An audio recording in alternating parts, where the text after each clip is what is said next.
Hello friends, DL के biology smart class में आपका स्वागत है और मैं हूं डीएल पाम। फ्रेंड्स, आज हम बात करेंगे reproductive phase in higher organism. उच्च श्रेणी के जीवों में प्रजनन अवस्था। Reproductive phase in higher organism. उच्च श्रेणी के जीवों में प्रजनन अवस्था की क्या क्या विशेषताएं हैं उनकी अपन बात करेंगे। इससे पूर्व की वीडियो में हमने लाइफ स्पैन की बात की थी और आज हम बात करेंगे reproductive phase in higher organism. उच्च श्रेणी के जीवों में प्रजनन में कैसी विशेषताएं होती है उनकी, वो अपन बात करेंगे। और सबसे पहले अपन बात करेंगे reproductive phase in plants. Reproductive phase in plants, पादपों में प्रजनन की क्या क्या विशेषताएं हैं वो अपन बात करेंगे। देखिए, पादपों में कायिक वृद्धि के पश्चात प्रजनन अवस्था आरंभ होती है और पुष्पीकरण व फलीकरण की क्रिया को ही हम पादपों की प्रजनन अवस्था कहते हैं। तो देखिए भी, पुष्पीकरण व फलीकरण की क्रिया को प्रजनन अवस्था के नाम से जानते हैं या उनकी प्रजनन अवस्था कहते हैं। पुष्पीकरण और फलीकरण की क्रिया जो कायिक अवस्था के बाद होती है, यानी इससे पूर्व कायिक अवस्था होती है, वेजिटेटिव ग्रोथ होती है और उसके पश्चात पुष्पीकरण और फलीकरण की क्रिया होती है जिसे हम प्रजनन अवस्था कहते हैं। आगे अपन बात करें, कुछ पादपों में पुष्पीकरण हेतु दीप्तकालिता व वसंतीकरण आवश्यक होते हैं। कुछ पादपों में पुष्पीकरण के लिए दीप्तकालिता या प्रकाशकालिता या फोटोप्रियोडिज्म व वसंतीकरण की आवश्यकता होती है। अब यहां अपन बात करें कि फोटोप्रियोडिज्म या दीप्तकालिता क्या है या प्रकाशकालिता क्या है। तो देखो, फोटोप्रियोडिज्म जो वर्ड है वो दो शब्दों से बना है, एक है फोटो और एक है प्रियोडिज्म। फोटो मीन्स लाइट और प्रियोडिज्म मीन्स पीरियड या काल। यानी कुछ पादपों में पुष्पीकरण हेतु एक निश्चित प्रकाश अवधि की आवश्यकता होती है जिसे हम दीप्तकालिता या फोटोप्रियोडिज्म या प्रकाशकालिता के नाम से जानते हैं। वसंतीकरण क्या है? वर्नेलाइजेशन। कुछ पादपों में पुष्पीकरण के लिए उनके बीजों को निम्न तापक्रम से उपचारित करने की आवश्यकता होती है जिसे हम वर्नेलाइजेशन कहते हैं या वसंतीकरण कहते हैं। तो जब बीजों को निम्न तापक्रम से उपचारित कर दिया जाए तब उनमें पुष्पीकरण हो तो वो हो गया वसंतीकरण। तो देखिए, फोटोप्रियोडिज्म पुष्पीकरण हेतु एक निश्चित प्रकाश अवधि या प्रकाश काल की जब आवश्यकता हो तो उससे अपन फोटोप्रियोडिज्म कहते हैं। वर्नेलाइजेशन पुष्पीकरण हेतु बीजों को निश्चित निम्न तापमान से उपचारित करना वर्नेलाइजेशन कहलाता है। तो वर्नेलाइजेशन बीजों को निम्न तापक्रम से उपचारित करना पुष्पीकरण के लिए। तो ये दो फिनोमिना की रिक्वायरमेंट है कुछ पादपों में पुष्पीकरण के लिए। अब यहां हम पुष्पीकरण व फलीकरण के आधार पर पादपों को दो वर्गों में बांटा गया है। एक है मोनोकार्पिक प्लांट और दूसरे हैं पॉलीकार्पिक प्लांट। तो पुष्पीकरण या फलीकरण के आधार पर पादपों को दो वर्गों में बांटा गया है, मोनोकार्पिक और पॉलीकार्पिक प्लांट। देखिए, फ्लावरिंग एंड जो फ्रूटिंग की जो क्रिया है उसके आधार पर प्लांट को टू क्लास में डिवाइड किया गया है, monocarpic and polycarpic plant. Monocarpic की बात अपन करें तो देखिए, मोनोकार्पिक जो वर्ड है वो दो शब्दों से बना है, एक है मोनो और एक है कार्पिक। मोनो मीन्स एक, कार्पिक मीन्स फलीकरण कह सकते हैं या पुष्पीकरण कह सकते हैं, यानी एक बार पुष्पीकरण या एक बार फलीकरण, उसे अपन कहेंगे मोनोकार्पिक प्लांट। तो वे पादप जिनके में जीवन में केवल एक बार पुष्पीकरण हो, उन्हें हम क्या कहेंगे, मोनोकार्पिक प्लांट। तो वे पादप आएंगे इसमें जिनमें के जीवन में केवल एक बार पुष्प हो, उन्हें हम क्या कहेंगे भी, मोनोकार्पिक प्लांट कहेंगे। तो एक बार पुष्पीकरण। पॉलीकार्पिक, पॉली मीन्स कई बार या मेनी टाइम्स, एंड कार्पिक यानी पुष्पीकरण या फलीकरण, तो जिसमें कई बार पुष्पीकरण हो उसे हम क्या कहेंगे, पॉलीकार्पिक। तो देखिए भी, जीवन में केवल एक बार पुष्पीकरण, मोनोकार्पिक प्लांट। जीवन में कई बार पुष्पीकरण, प्रति वर्ष पुष्पीकरण की क्रिया होती है। तो देखिए, जीवन में केवल एक बार पुष्पीकरण होगा, उसके पश्चात ये पादप मर जाएंगे और केवल एक बार पुष्पीकरण होगा। इनके जीवन में कई बार पुष्पीकरण होगा और प्रतिवर्ष पुष्पीकरण की क्रिया दोहराई जाती है। एक वर्षीय व द्विवर्षीय पादपों को अक्सर जो एक वर्षीय और जो द्विवर्षीय पादप होते हैं वो मोनोकार्पिक पादप होते हैं, यानी उनमें केवल जीवन में उनमें केवल एक बार पुष्पीकरण होता है। अब एक वर्षीय और द्विवर्षीय पादप, एक वर्षीय यानी वे पादप जो केवल एक विशेष एक ऋतु में जीवन काल पूरा हो जाता है, एक ऋतु में जीवन काल पूर्ण हो जाता है, यानी उसे हम कहेंगे कि एक वर्ष में अपना जीवन काल पूर्ण कर लेते हैं। जैसे गेहूं केवल सर्द ऋतु में अपना जीवन काल पूर्ण कर लेते हैं, तो वो है एक वर्षीय। द्विवर्षीय वे पादप जो अपना जीवन 2 वर्षों में या 2 मौसम में, ऋतुओं में अपना जीवन चक्र पूर्ण करते हैं, उन्हें कहते हैं द्विवर्षीय। तो एक वर्षीय और द्विवर्षीय पादप जो होते हैं वो कैसे होते हैं भी, मोनोकार्पिक होते हैं। और जो पॉलीकार्पिक पादप होते हैं वो कैसे होते हैं भी, बहुवर्षीय होते हैं। बहुवर्षीय वे पादप जो कई वर्षों तक अपना जीवन जीते हैं, उन्हें बहुवर्षीय पादप कहते हैं। यानी इनकी लाइफ स्पेन अगर अपन बात करें एक वर्षीय पादपों की तो 1 वर्ष या 2 वर्ष होगी, और इनकी लाइफ स्पेन अगर अपन बात करें बहुवर्षीय पादपों की तो वो कई वर्षों की जीवन अवधि होगी। तो आगे अपन बात करें, पुष्पीकरण के बाद मृत्यु हो जाती है।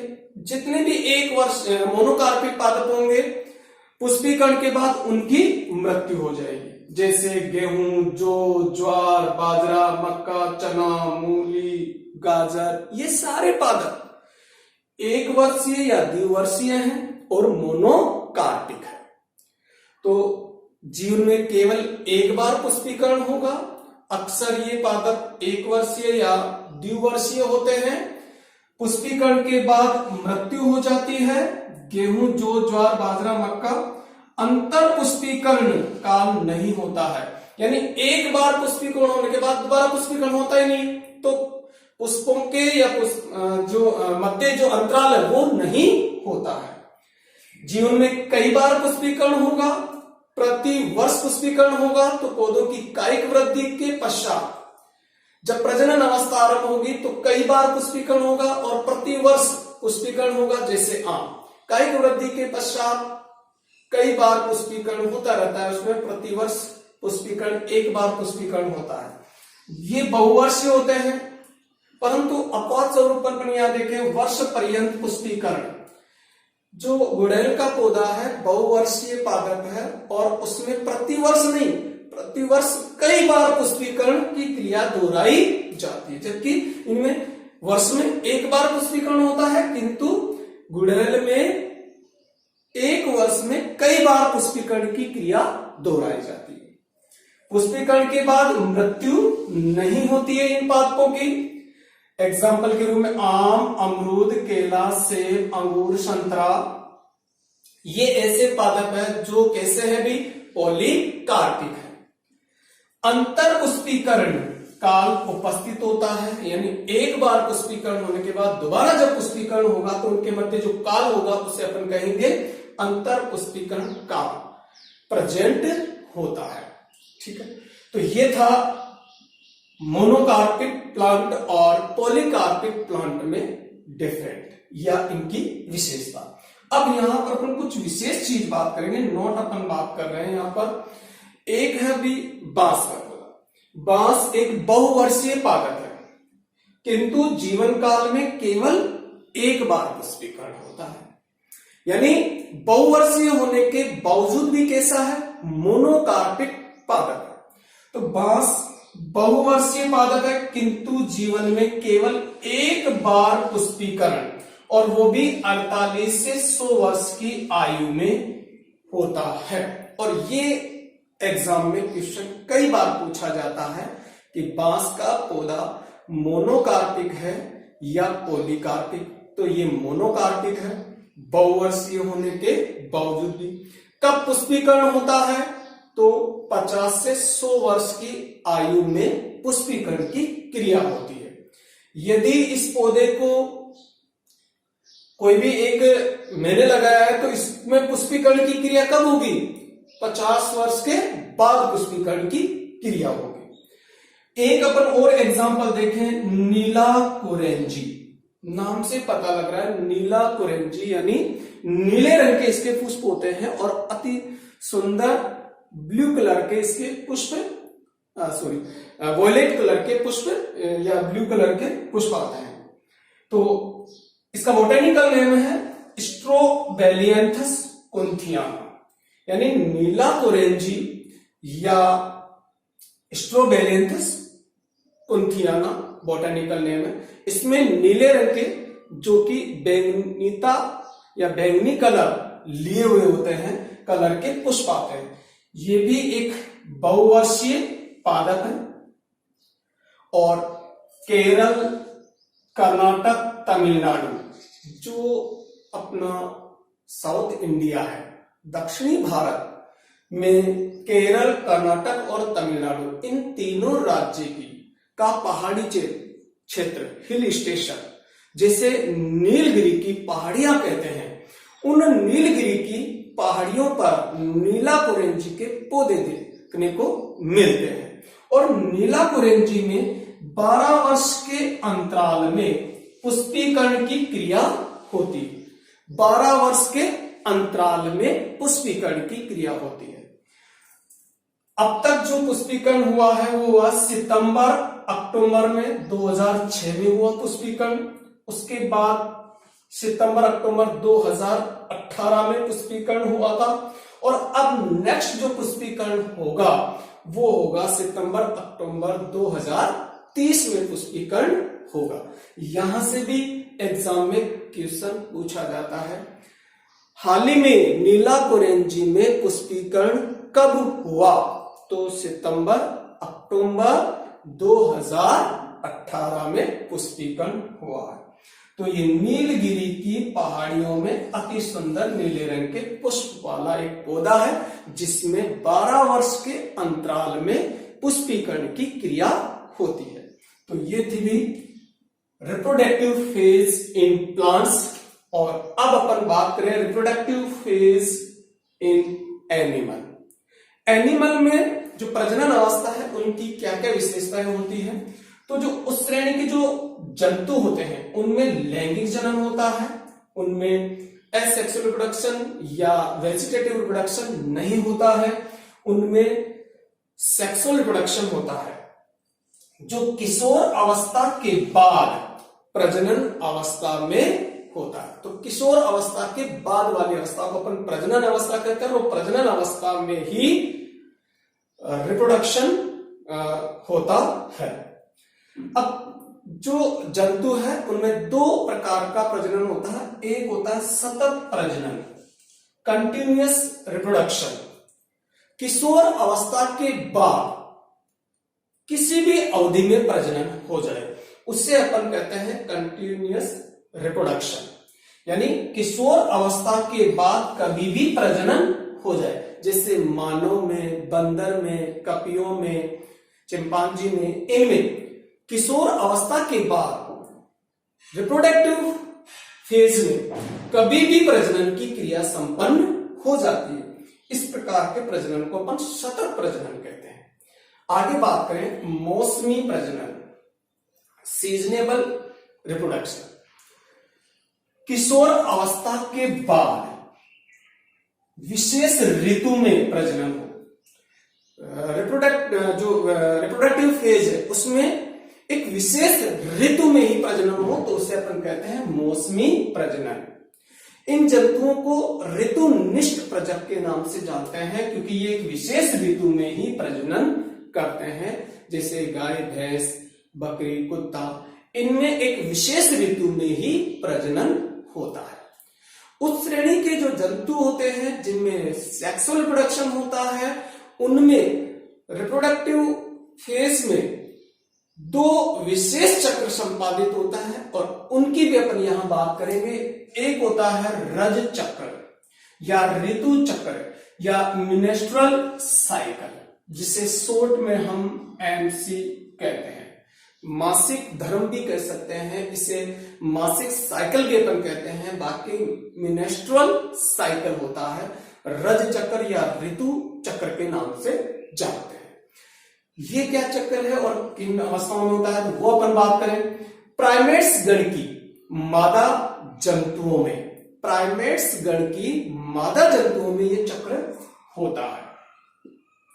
तो मानव, कपी, बंदर, चिंपांजी ये प्राइमेट्स गण के जंतु। तो प्राइमेट्स गण की मादा जंतुओं में ये चक्र होता है। 26 से 32 दिन के अंतराल में यह चक्र होता है। तो इसका जो साइकिल होता है, जब किशोर अवस्था आरंभ हो जाती है उसमें 26 से 32 दिन के अंतराल के बाद जो है वो रज चक्र आरंभ होता है। जब प्रथम बार रज चक्र आरंभ हो तो उसे रजोदर्शन के नाम से जानते हैं। यह एक हार्मोनी नियंत्रण चक्र है। तो जो रज चक्र है यह एक हार्मोनी नियंत्रण चक्र है जिसमें 4 अवस्थाएं होती है। पहली अवस्था है रक्तस्राव अवस्था, दूसरी है पुटिका अवस्था, तीसरी है अंडो उत्सर्ग अवस्था और चौथी है ल्यूटियन अवस्था। ये 4 अवस्थाओं में ये चक्र संपादित होता है। तो यह एक हार्मोनी नियंत्रण चक्र है जो प्राइमेट्स गण के मादा जंतुओं में होता है और 26 से 32 दिन के अंतराल में यौन अवस्था में आरंभ हो जाता है। प्रथम बार जब रज चक्र आरंभ हो तो उसे रजो दर्शन कहते हैं। इस चक्र में योनि से रुधिर का स्त्राव होता है। तो रज चक्र जो है उससे योनि से रुधिर का स्त्राव होता है। काम उत्तेजना नहीं होती है। इस चक्र में काम उत्तेजना पैदा नहीं होती है। इसमें मैथुन की क्रिया नहीं की जा सकती इस चक्र के दौरान। तो ये था जो उस श्रेणी के जो सेक्सुअल रिप्रोडक्शन करते हैं, प्राइमेट्स गण के जंतुओं में होने वाला प्रजनन चक्र के रूप में एक चक्र चलता है, उसे अपन कहते हैं रज चक्र। दूसरा अपन बात करें मध चक्र या ओएस्ट्रस साइकिल। मध चक्र या ओएस्ट्रस साइकिल। अप्राइमेट्स गण की मादा जंतुओं में यह चक्र होता है। तो अप्राइमेट्स गण की मादा जंतुओं में ओएस्ट्रस साइकिल होता है। मध काल इसे अपन मध्यकाल या हीटिंग पीरियड के नाम से भी जानते हैं। जैसे यहाँ 26 से 32 दिन के अंतराल में होता है, इस ऑयस्टर्स जो साइकिल है उसको अपन मध्यकाल या हीटिंग पीरियड के नाम से भी जानते हैं। और गाय में 18 घंटे का हीटिंग टाइमिंग रहता है या पीरियड रहता है। कुत्ता बिल्ली में 1 सप्ताह का हीटिंग टाइमिंग रहता है। इस टाइमिंग पे यदि मैथुन की क्रिया या संभोग की क्रिया, सेक्स की क्रिया होती है तो उस ड्यूरेशन पर फर्टिलाइजेशन होने की संभावनाएं अत्यधिक हो जाती है और गर्भ धारण कर लेती है मादा पशु। हार्मोन ये भी एक हार्मोन नियंत्रण चक्र है। जिस तरीके से रज चक्र है उसी तरीके से मध्य चक्र भी एक हार्मोन नियंत्रण चक्र है और इसमें 2 अवस्थाएं होती हैं। एक होती है एस्ट्रस फेज और एक होती है नॉन एस्ट्रस फेज। तो 2 अवस्थाएं हैं केवल इसमें। तो ये भी हार्मोन नियंत्रण चक्र है और 2 अवस्थाएं हैं, एस्ट्रस फेज और नॉन एस्ट्रस फेज। योनि से रुधिर का स्त्राव नहीं होता है। इन जंतुओं में जो ये चक्र होता है इसमें योनि से रुधिर का स्त्राव नहीं होगा। काम उत्तेजना होती है, बहुत तीव्र काम उत्तेजना होगी, इसीलिए इस ड्यूरेशन पे ये इनमें मैथुन की इच्छाएं होती है। तो ये अपन ने एक सेक्सुअल प्रोडक्शन करने वाले जीवों में 2 चक्रों की बात की। इनका विस्तृत अध्ययन आप आगे अपन जो नेक्स्ट चैप्टर होंगे उनमें विस्तृत रूप से स्टडी करेंगे। तो रज चक्र और मध्य चक्र अपन ने देखा। अब जो मध्यकाल है, हीटिंग पीरियड है, उसके आधार पर 1 वर्ष में कितने हीटिंग पीरियड है उसके आधार पर जंतुओं को 3 श्रेणियों में बांटा गया है। पहली श्रेणी है मोनोएस्ट्रस। देखो नाम से पता लग रहा है मोनोएस्ट्रस। मोनो मीन्स एक, एस्ट्रस यानी एस्ट्रस चक्र, यानी 1 वर्ष में 1 मध्यकाल, उसे कहेंगे मोनोएस्ट्रस। तो वे प्राणी जिसमें प्रतिवर्ष 1 मध्यकाल हो उसे कहेंगे मोनोएस्ट्रस एनिमल।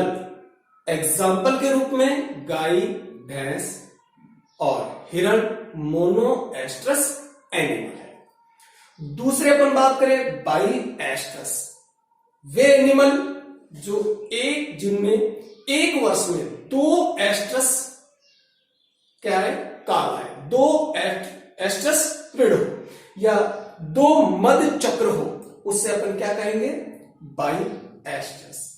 तो प्रति वर्ष 2 मध्य काल। एग्जाम्पल है भेड़, बकरी, कुत्ता, 2 एस्ट्रस होंगे इसमें, तो इसे बाईएस्ट्रस एनिमल लाइक भेड़, बकरी एंड डॉग।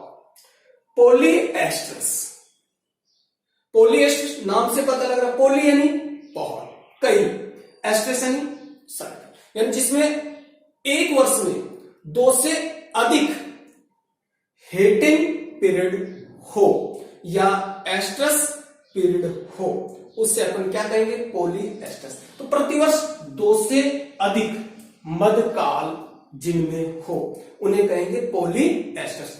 एग्जाम्पल है खरगोश व चूहा, जो 1 वर्ष में कई बार शिशुओं को जन्म देते हैं।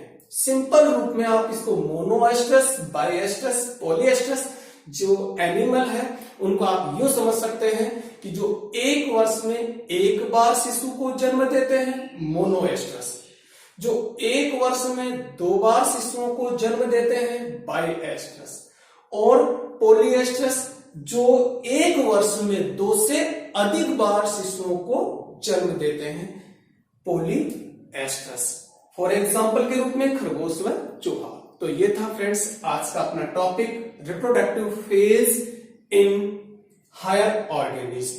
फ्रेंड्स यदि आपको मेरी ये वीडियोस पसंद आ रही है तो इन्हें अधिक से अधिक लाइक व शेयर कीजिए और मेरे चैनल को सब्सक्राइब कीजिए, जिससे नई वीडियो की नोटिफिकेशन आपको मिलती रहेगी। ओके, जय हिंद, जय भारत, खुश रहो।